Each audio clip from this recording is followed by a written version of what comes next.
My name is Hazel. I'm 27 years old. And the night I stood in the rain outside my childhood home, I heard words that shattered whatever was left of my heart. Through the foggy window, I could see my brother Garrett gesturing wildly to our parents, his face twisted with contempt. His voice carried through the glass, clear and cruel. If Hazel left this world, no one would care. She's a burden we've all been carrying too long. I froze, rain soaking through my jacket, disbelief turning to devastation. My own brother, my own family.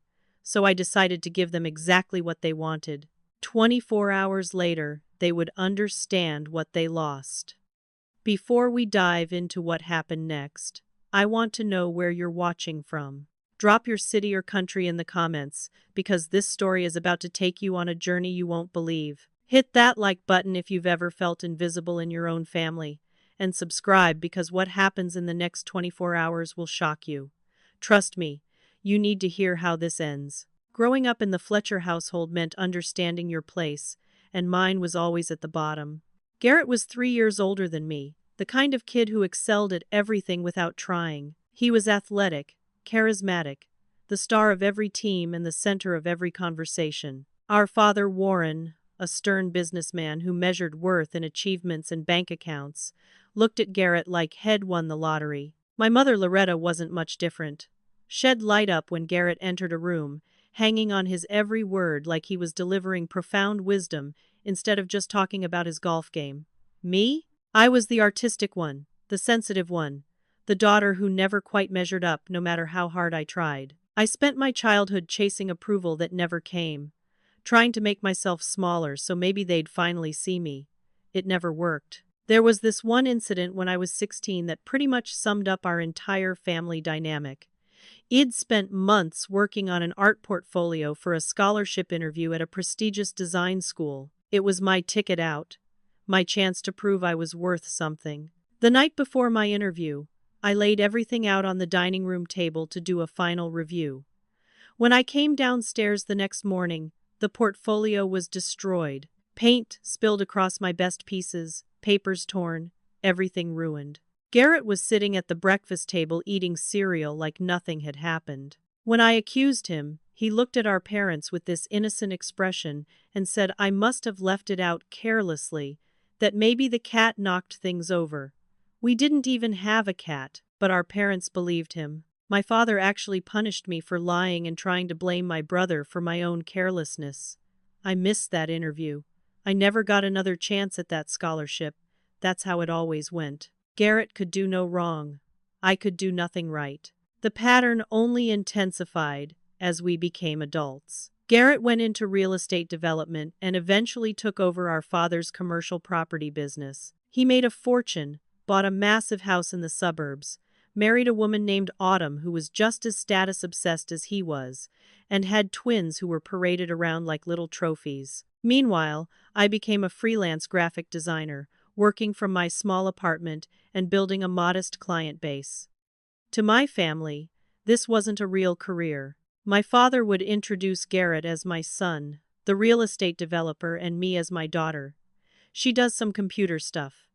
The dismissal was casual, constant, and crushing. But the real breaking point came 6 months ago when our grandmother Estelle passed away. Grandma Estelle was the only person in the family who'd ever really seen me.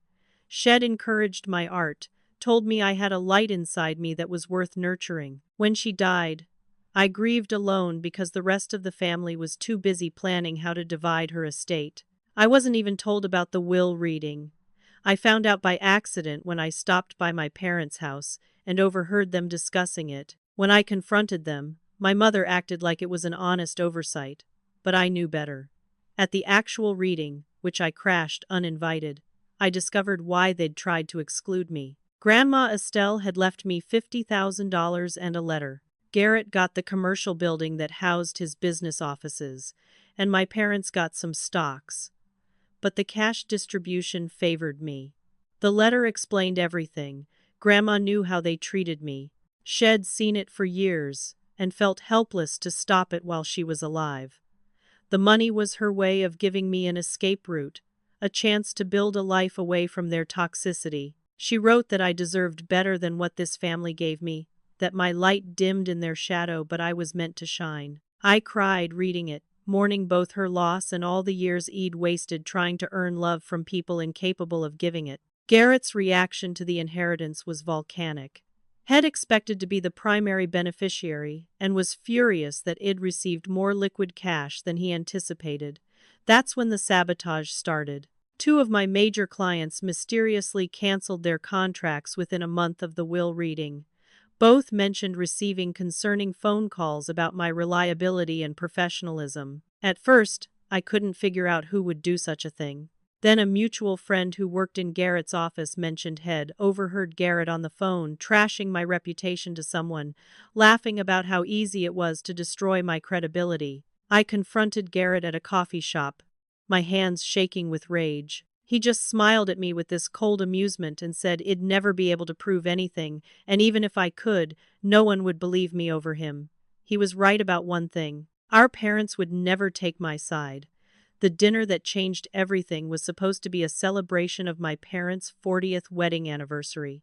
My mother had been planning it for weeks, insisting that family togetherness was important, that we needed to support each other. I should have known better than to believe her, but some pathetic part of me still hoped for acceptance. I spent days creating a handmade gift, a leather-bound photo album filled with pictures I'd carefully restored and arranged chronologically.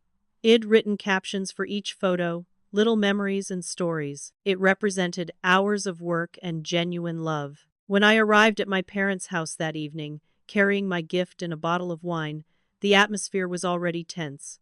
My mother criticized my outfit before I'd even stepped fully inside. "Is that what you're wearing? You look like you just rolled out of bed."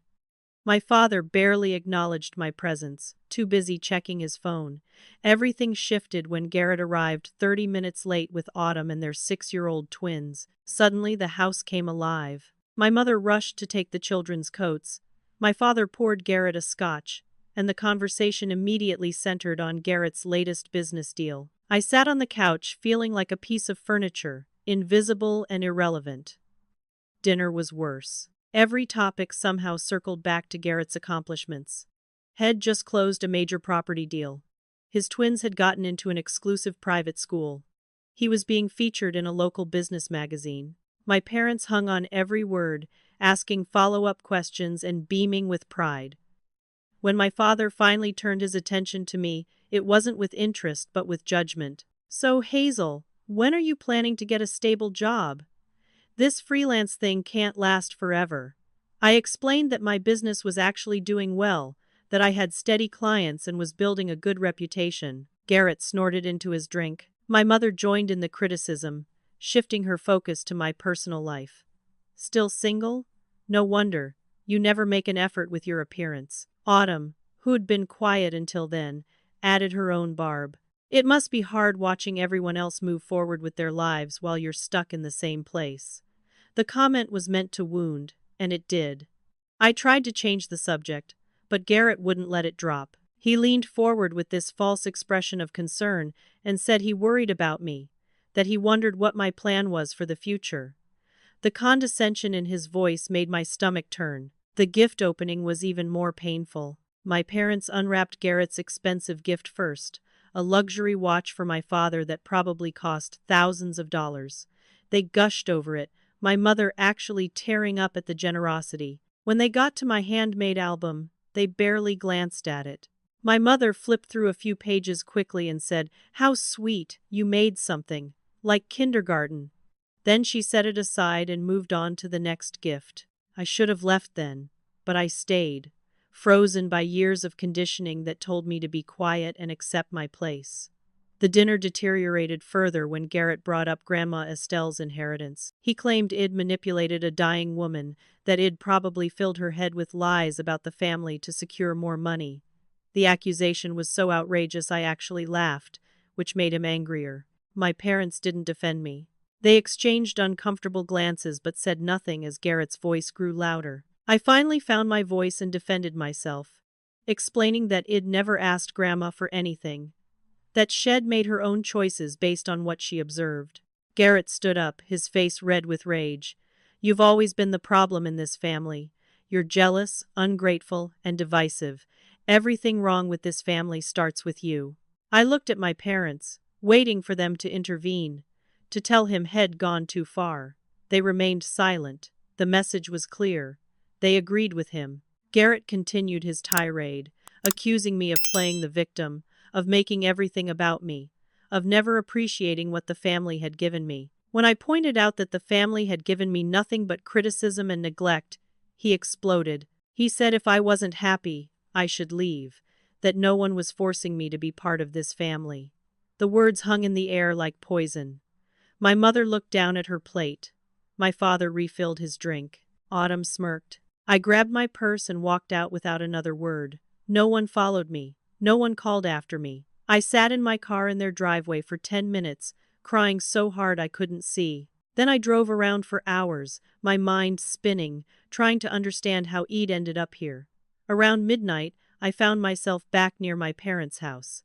I'm still not sure why I went back. Maybe I wanted to see if anyone had noticed Id left. Maybe I hoped someone cared enough to be worried. That's when I heard the voices through the open window.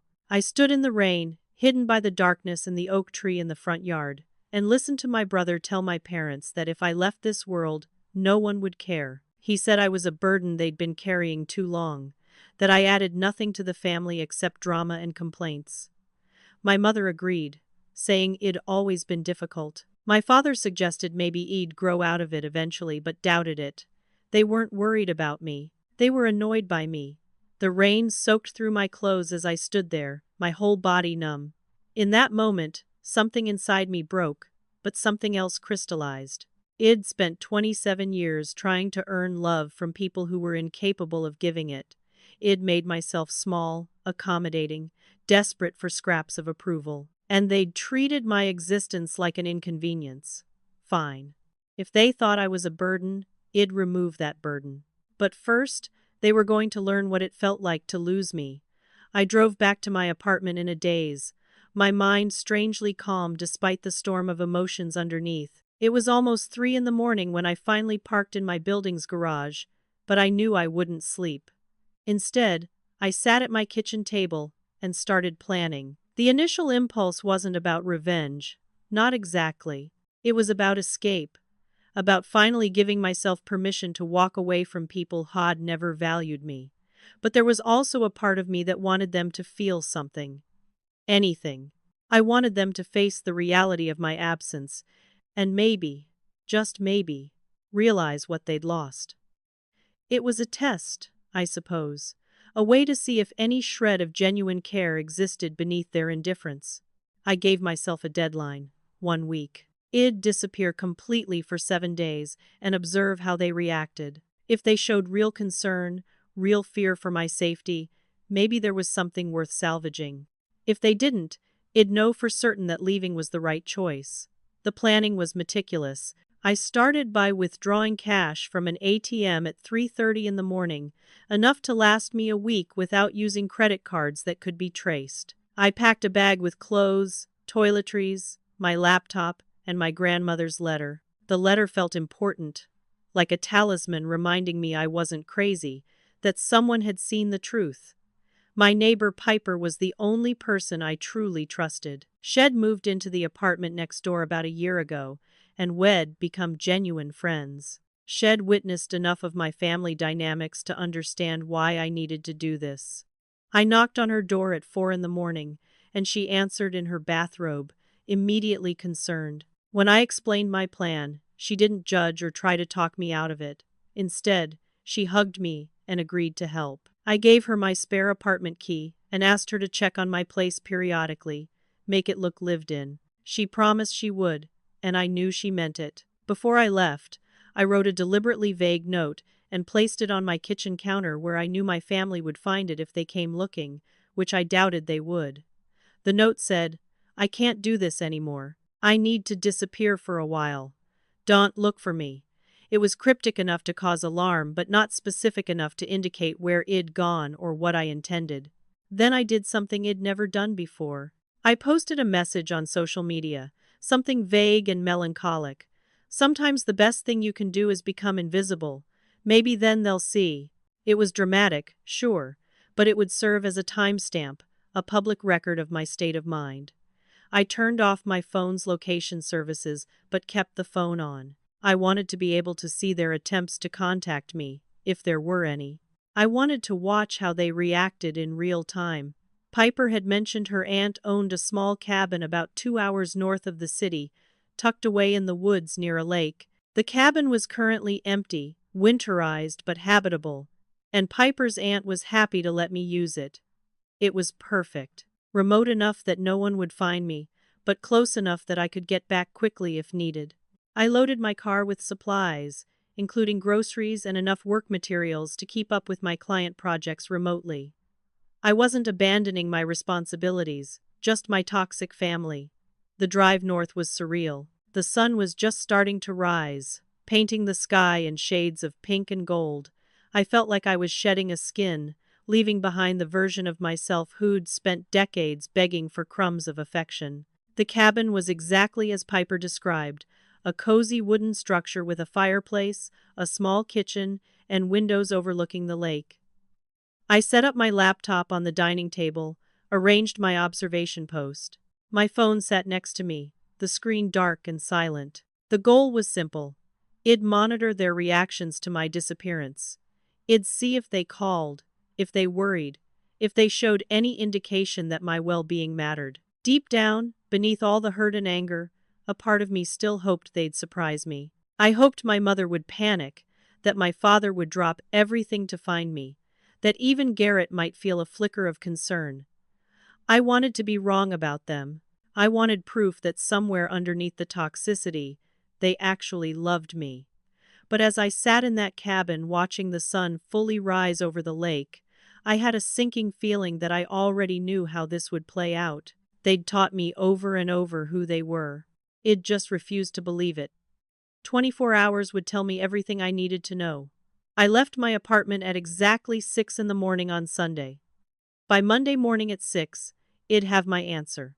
The wait began. The first 6 hours passed in excruciating slow motion. I busied myself unpacking, making coffee, trying to focus on work emails, but my eyes kept drifting to my phone. Nothing. No calls, no texts, no frantic messages asking where I was. I rationalized it away. They're probably still sleeping. They haven't noticed yet. Once they wake up and realize I'm not responding to messages, they'll worry. By noon, I'd checked my phone approximately 300 times. Still nothing from my family. I decided to escalate slightly. I posted another vague status on social media, something about needing space and time to think. Within minutes, I had concerned messages from work colleagues and acquaintances. Are you okay? What's going on? Do you need someone to talk to? But from my family? Absolute silence. Autumn had posted cheerful photos from brunch with the twins, all smiles and hashtags about blessed family time, no mention of me. No indication anything was wrong in their perfect world. Around 2 in the afternoon, 8 hours into my disappearance, I got a message from Piper. Your mom just called me. She asked if I knew where you were. My heart jumped. Finally, some reaction. What did she say? Did she sound worried? I typed back immediately. Piper's response made my stomach sink. Not really. More annoyed than anything. She said you're being dramatic again and asked if I'd seen you. I told her I haven't seen you since yesterday. She just said okay and hung up. No follow-up questions, no real concern in her voice. I'm sorry, Hazel. I stared at those words for a long time. Being dramatic again. That's how my mother characterized my disappearance. Not as something alarming that required immediate action, but as another one of my attention-seeking episodes. The fact that Shed called Piper at all should have been encouraging. But the tone, the dismissiveness, told me everything. By 6 in the evening, 12 hours since Eid left, I still hadn't received a single direct call or text from my parents or brother. Not one. I scrolled through social media obsessively, looking for any indication they'd noticed my absence. Garrett had posted about closing another property deal. My father had shared an article about market trends. My mother had commented on a friend's photo. Their lives were continuing exactly as normal, completely unbothered by the fact that their daughter and sister had effectively vanished. I felt this strange mix of emotions. Vindication that I'd been right about them. Devastation that I'd been right about them. The rational part of my brain knew I should feel relieved.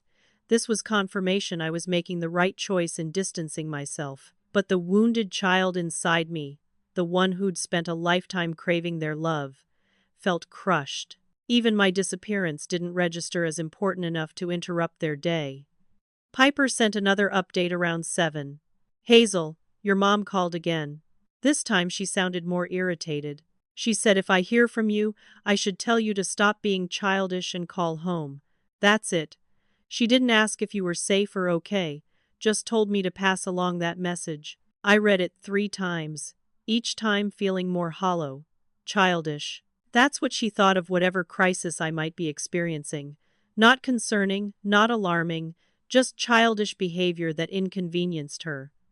I thought about my vague social media posts, the note I'd left. Any reasonable person would be worried. But my family wasn't looking at me as a whole person with legitimate feelings. They'd cast me in the role of the problem child so long ago that everything I did was filtered through that lens. I could be in genuine danger, and they'd assume I was just making a scene. As the evening wore on, I alternated between anger and despair. I reread my grandmother's letter multiple times, using her words as a lifeline. She'd written that I deserved better than what this family gave me, that my light dimmed in their shadow, but I was meant to shine. Those words felt true in a way nothing else in my life ever had. Grandma Estelle had seen me, really seen me, and she'd tried to give me the tools to escape. The $50,000 wasn't just money. It was permission to leave, validation that leaving was not only okay but necessary. I thought about what 24 more hours would bring. Surely by tomorrow they'd panic? Surely when a full day passed with no contact, they'd realize something was seriously wrong. I had to believe that. The alternative was too painful. I settled into the cabin's cozy couch, wrapped in a blanket, and watched the sun set over the lake. My phone sat beside me, silent and accusatory. 12 hours down, 12 to go. I woke Monday morning to the sound of my phone buzzing incessantly. My heart leaped with hope. Finally. They'd realized. They were worried. I grabbed the phone, still half asleep, and saw 17 missed calls. But when I looked at the call log, my hope evaporated. Every single call was from Marshall, one of my biggest clients. Not one call from my family. I listened to Marshall's voicemails with growing dread. His company's server had been hacked over the weekend, and they needed an emergency website redesign. Had been trying to reach me since early Sunday evening. When he couldn't get hold of me, had hired another designer. The contract, which was worth $15,000, was gone. Really disappointed, Hazel. I thought you were more reliable than this. We needed you, and you just vanished. His last voicemail was cold and final. I sat up, fully awake now, processing what had just happened. My disappearance, meant to test my family, had cost me a major client.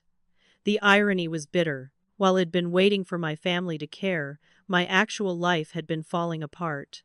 But even in my panic about the lost contract, I couldn't help but notice the continued silence from the people who were supposed to love me. It was Monday morning, nearly 24 hours since I'd left that cryptic note and posted those concerning messages online. In that time, my family had made exactly 2 annoyed phone calls to my neighbor. That was it. No direct outreach to me, no panic, no fear. Just irritation that I was being inconvenient.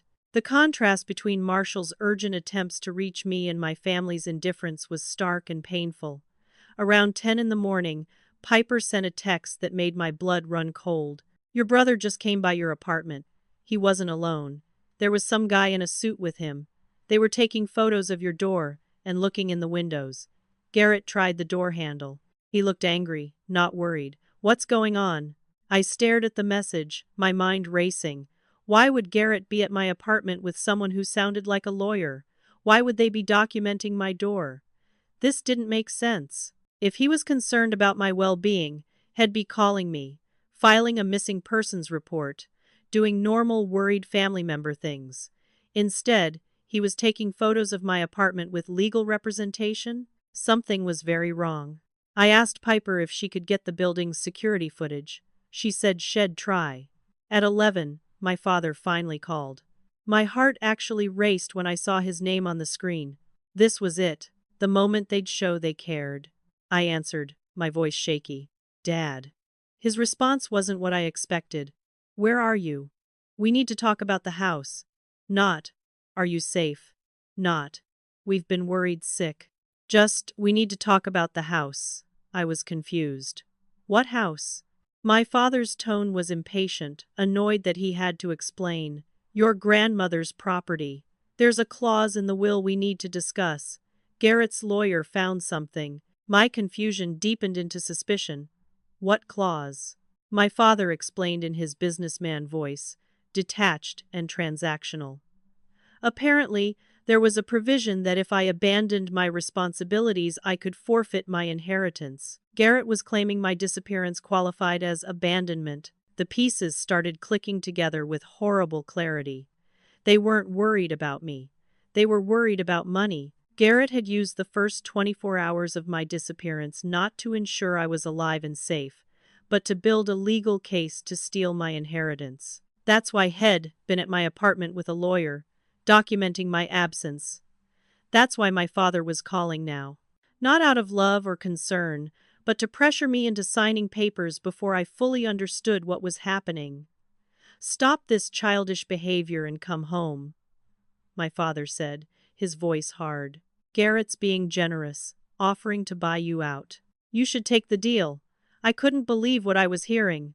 Buy me out of my own inheritance. My father sighed like I was being deliberately difficult.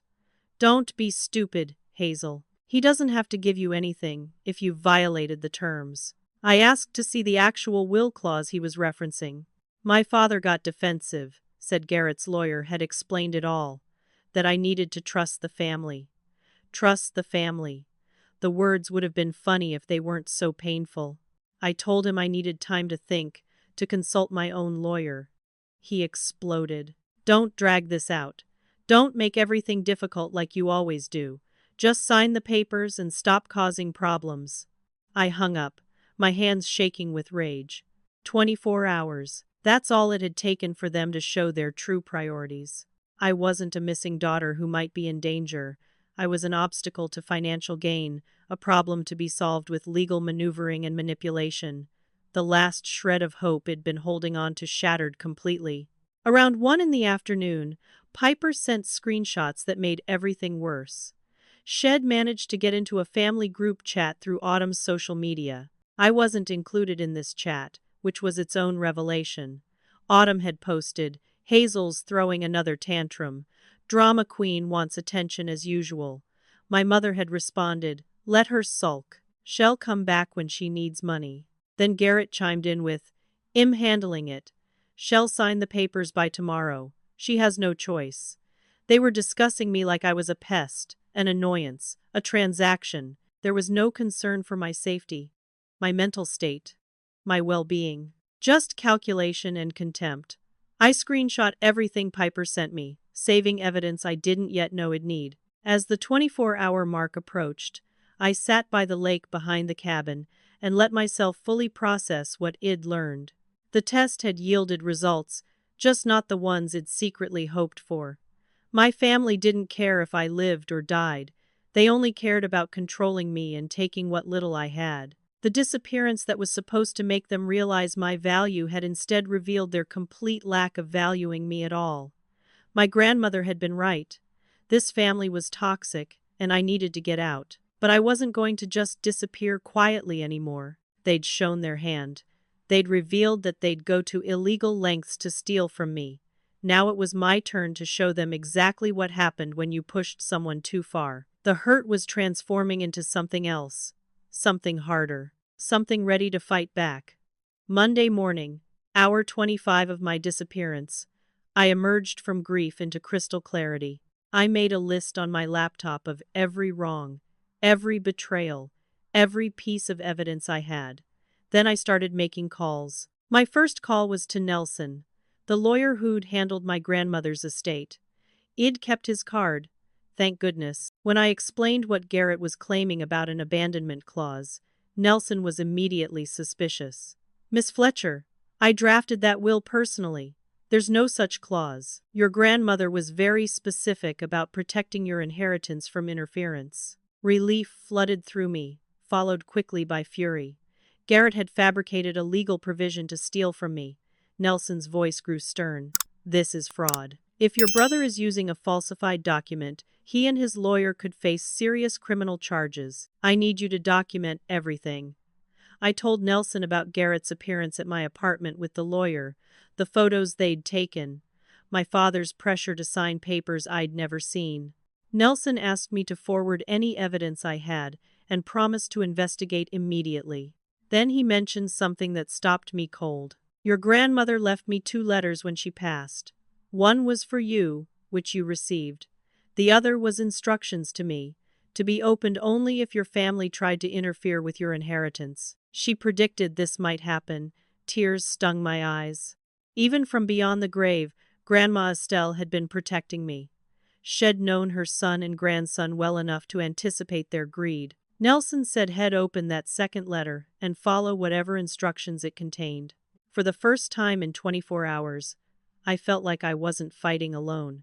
My next call was to Marshall, the client Eid lost. I apologized profusely and explained Eid had a family emergency. I didn't go into details, but I was honest that I should have communicated better. Marshall was still hurt, but his tone softened slightly. Then he said something that made my blood run cold. Someone called my office Thursday afternoon claiming to be your business partner. Said you were having mental health issues and were unreliable. It's part of why I was so frustrated when I couldn't reach you this weekend. I thought maybe they were right. Thursday, 2 days before Eid even disappeared. Garrett had been sabotaging me before Eid given him any new reason to. This was premeditated, ongoing destruction of my livelihood.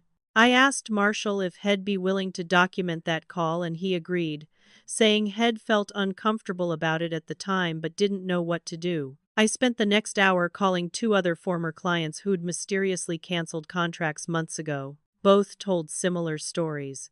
Anonymous calls warning them I was unstable, unreliable, difficult to work with. One client, a woman named Gretchen who ran a boutique marketing firm, had actually recorded the call because something felt off about it. When she played it for me over the phone, there was no question. The voice was clearly Garrett's. Had been systematically destroying my professional reputation for months, probably since the will reading. Gretchen was appalled when I explained what was happening and immediately offered to testify if needed. She sent me the recording file and documentation of when she'd received the call. The evidence was piling up. My fourth action was coordinating with Piper. I asked her to get the building security footage from Garrett's visit to my apartment. She worked some magic with the building manager, who she'd apparently been dating quietly for a month. The footage was damning. It showed Garrett trying my door handle multiple times, peering through the window into my living room, while his companion photographed everything. Their behavior wasn't that of concerned family members. It was surveillance, documentation for some legal purpose, invasive and threatening.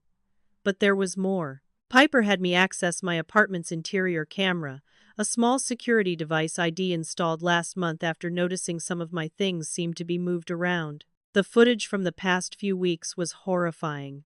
Garrett had been entering my apartment regularly when I wasn't home. He must have copied my key somehow. I watched him go through my desk, photograph documents, open my laptop. In one clip, he was clearly copying files onto a USB drive. That's how he'd gotten my client information to sabotage my business. The final piece of my Monday action plan was filing a police report. I gathered all my evidence, screenshots of the threatening texts Garrett had sent after Id confronted him about sabotaging my business, recordings from clients, security footage, everything. I drove into town and went to the local police station.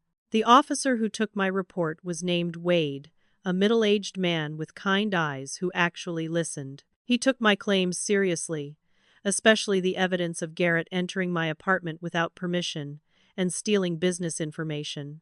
The fabricated legal clause was trickier since it fell into civil court territory, but Officer Wade said the overall pattern showed harassment and possible fraud. He said they'd follow up with Garrett for questioning. As I left the police station, I felt something I hadn't felt in years. Power. Agency. I wasn't a victim anymore. I was fighting back. Tuesday morning, I woke to my phone exploding with notifications. The police had apparently contacted Garrett overnight. Suddenly, my family had found their ability to call me. My mother had called 8 times in 10 minutes. My father left 6 voicemails. I listened to them in order, and they were revealing. Not one started with concern for my well-being. Every single message was about the police investigation. My father's first voicemail said, "What have you done? The police called Garrett. This is outrageous. Call me immediately." My mother's messages were similar, accusing me of embarrassing the family, ruining Garrett's reputation, causing unnecessary drama. Even now, even after everything, their only concern was protecting Garrett and maintaining their social image. Not once did either parent ask if I was safe or okay. Then Garrett himself started texting. The messages were threatening and ugly. "You'll regret this. I'll destroy you. No one will believe you over me. You're making the biggest mistake of your life." I screenshot each message and immediately forwarded them to Officer Wade as additional evidence of harassment. Garrett was so used to intimidating me that he couldn't even recognize he was digging his own grave deeper with every word. Around 10 in the morning, Autumn called me. She was crying, which would have moved me if I hadn't known her better. She begged me to drop the charges, to think of the twins, to consider how this would affect Garrett's reputation and business. "You're tearing this family apart," she sobbed. When I calmly said that Garrett should have thought about consequences before committing crimes, her tears stopped immediately. Her voice went cold and vicious. "You vindictive witch. You've always been jealous of Garrett. You can't stand that he's successful and you're pathetic." That phone call was actually helpful because it revealed something I'd suspected. Autumn had always known how Garrett treated me. Shed witnessed his cruelty, and not only did nothing, Shed enjoyed it. She thought I deserved to be mistreated because in her mind, I was less than. Weak. Pathetic. A legitimate target. Her mask had slipped, and I'd gotten a glimpse of who she really was. I told her that any further contact from her or Garrett would be documented and reported. Then I hung up. She tried calling back 3 more times. I blocked her number. Tuesday afternoon brought a new development. Piper's cousin Sullivan, who worked at the country club my parents frequented, sent me an urgent message. My parents were having an emergency lunch meeting with Garrett and his lawyer on the club's patio. Sullivan had been serving their table and overheard parts of their heated conversation. They were strategizing, planning their counterattack, and their strategy was vile. They intended to claim I was mentally unstable. They'd argue my disappearance was evidence of a breakdown. They'd try to have me declared incompetent so they could take control of my inheritance through a conservatorship. Sullivan, bless her, had the presence of mind to record part of the conversation on her phone. The audio quality wasn't perfect, but you could clearly hear Garrett saying, "Well, claim she's a danger to herself. Get her committed for evaluation. Once she's declared unfit, we control everything." I listened to that recording 3 times, each time feeling more disgusted. This was my family. These were the people who were supposed to love and protect me. Instead, they were planning to have me institutionalized based on lies so they could steal from me. It was evil. There was no other word for it. I sent the recording immediately to Nelson, who was beyond furious. He said this was witness intimidation and possibly conspiracy to commit fraud. He filed additional legal complaints and said he'd be requesting an emergency court hearing. By Tuesday evening, my family's legal problems were multiplying rapidly. I'd gone from the powerless scapegoat to someone who was systematically dismantling their schemes with evidence and witnesses. Then came an unexpected ally. My father's brother Byron, someone I'd barely spoken to in my entire life, called me. I almost didn't answer because I didn't have his number saved, but curiosity won out. Byron's voice was gentle and understanding. Hazel. I heard through the family grapevine what's happening. I want you to know I believe you. And I want to help. He explained that had been the family scapegoat before I was born, subjected to the same treatment it endured. When Head finally stood up to my grandparents, Warren and Loretta's parents, and tried to claim his fair share of an inheritance, they'd cut him off and told everyone he was mentally ill and dangerous. It was the exact same playbook they were trying to use on me. Byron had spent 30 years estranged from the family, building a good life for himself, but had never forgotten the pain of their betrayal. He offered to testify about the family's patterns, to provide evidence of their history of manipulation. Most importantly, he validated my experience. You're not crazy, Hazel. They are.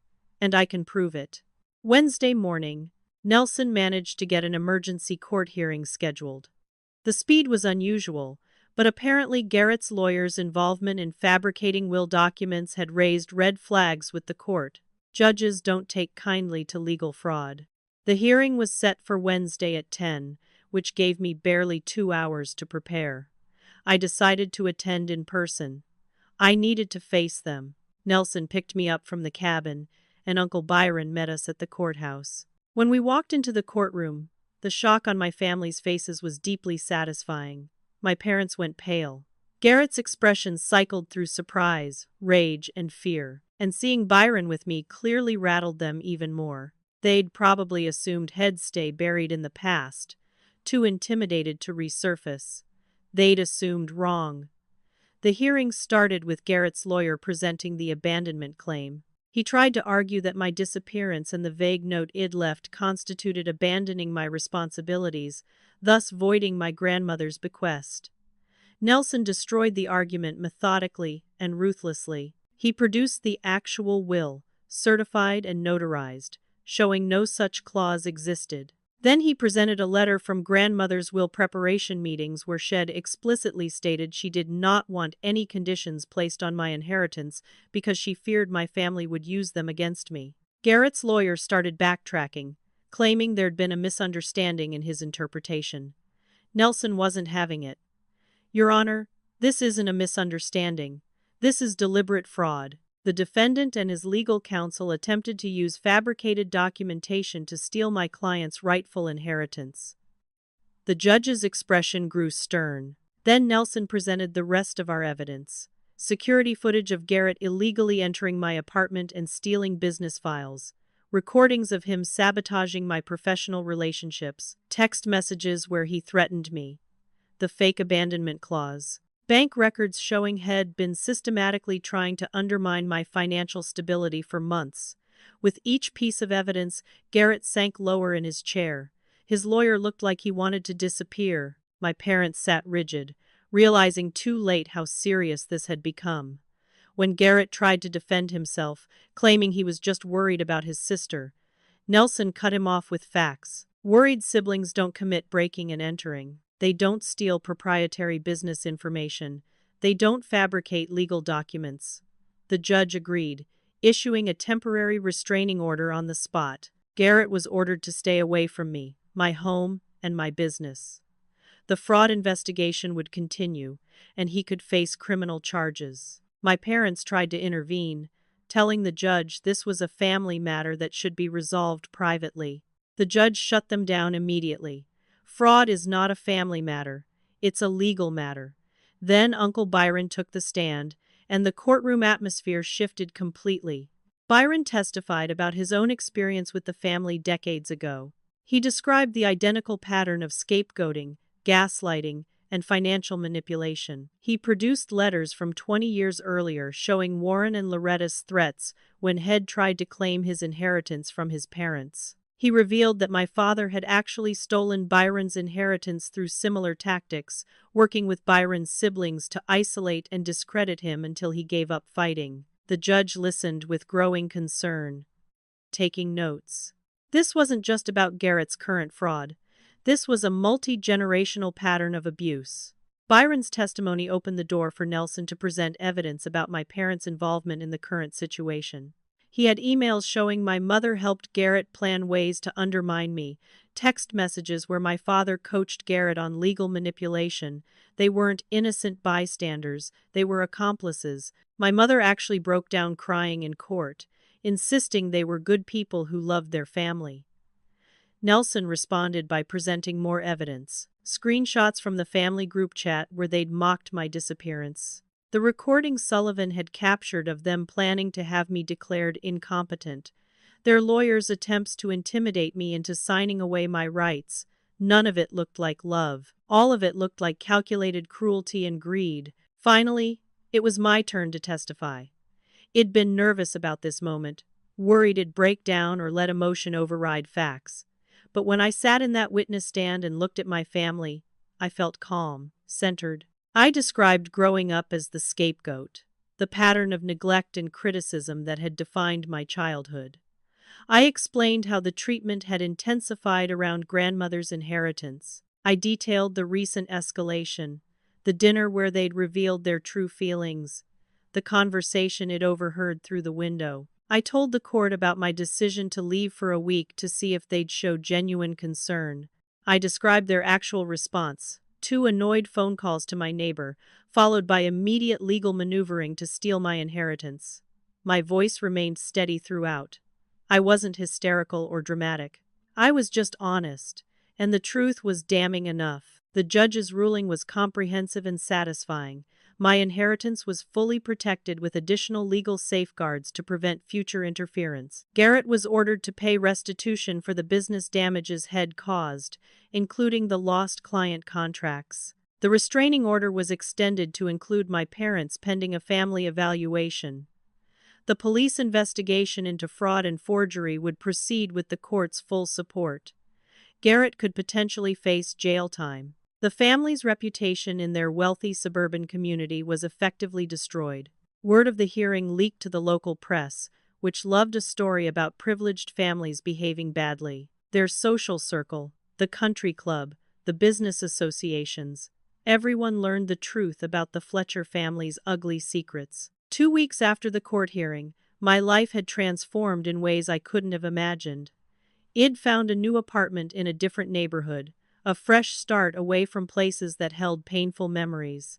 Using part of my now secure inheritance, I'd started my own legitimate design agency, no longer freelancing from my apartment but running an actual business with an office space and business cards and everything. I hired Piper as my office manager because she'd proven herself loyal and capable.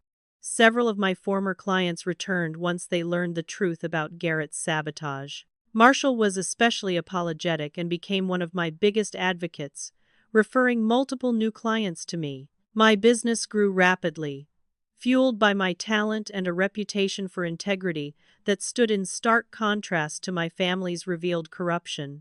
My relationship with Uncle Byron blossomed into something I'd never had before: genuine, unconditional family love. We had dinner every week, sometimes just the 2 of us, sometimes with his family. Had been married for 18 years to a wonderful woman named Claire, and they had 3 kids in their teens. These cousins I'd never known existed welcomed me warmly. They'd been told I was difficult and that's why the family didn't see me, but they'd always suspected there was more to the story. Now they understood, and they folded me into their lives without hesitation. Byron's family showed me what healthy family dynamics looked like.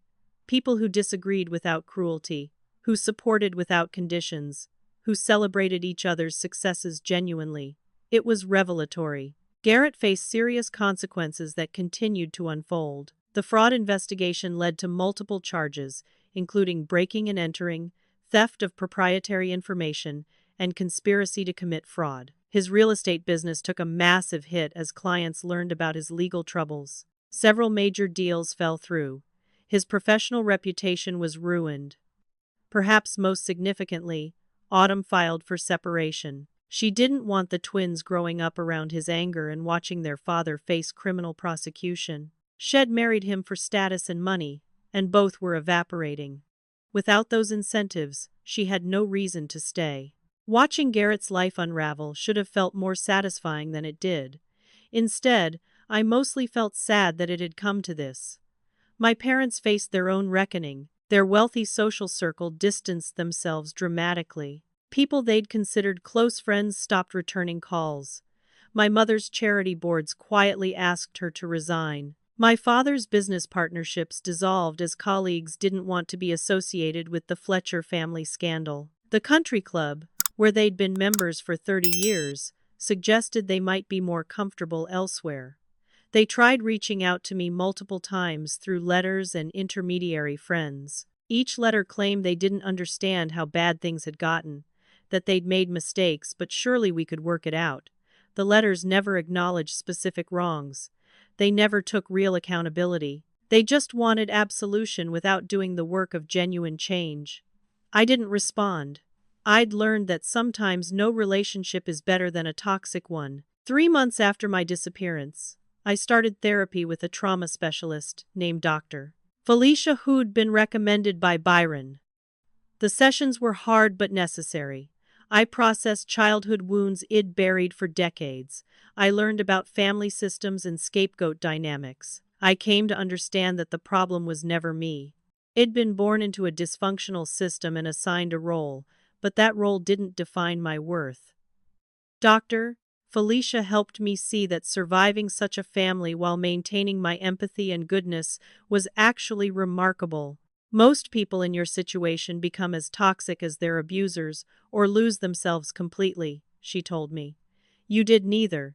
You stayed yourself and found the strength to leave. That's extraordinary. Part of my healing involved reconnecting with creative pursuits I'd abandoned. I started painting again, something I hadn't done seriously since Garrett destroyed my art portfolio when I was 16. My new work was raw and emotional, abstract expressions of pain and healing and transformation. When a small local gallery owner saw some photos I'd posted online, she asked if I wanted to show my pieces. I was terrified but agreed.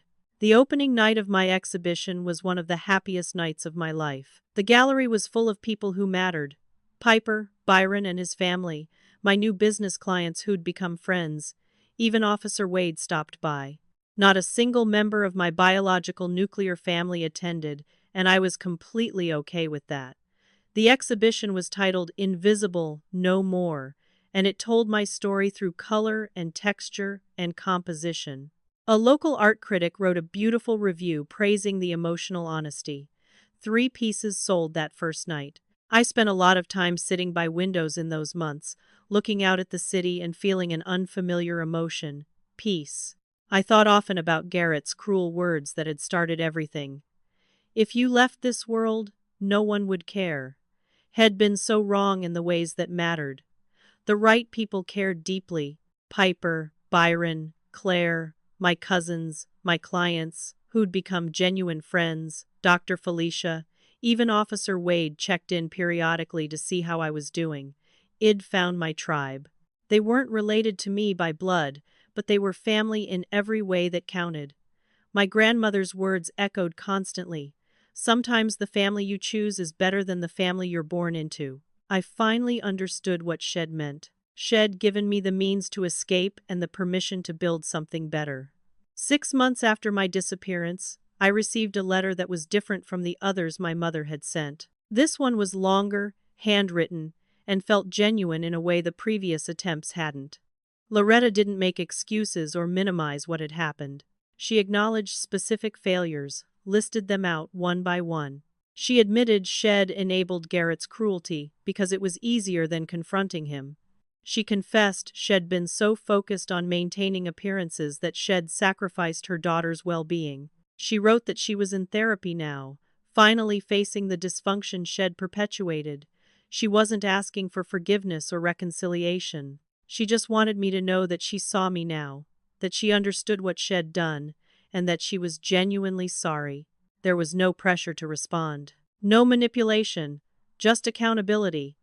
I cried reading that letter, not from pain but from closure. It didn't erase the years of damage. It didn't mean I was ready to have her back in my life, but it was something. An acknowledgement, a validation that what I'd experienced was real and wrong. I might respond someday, I might not. Either way, I was free to make that choice on my terms. The power dynamic had shifted completely.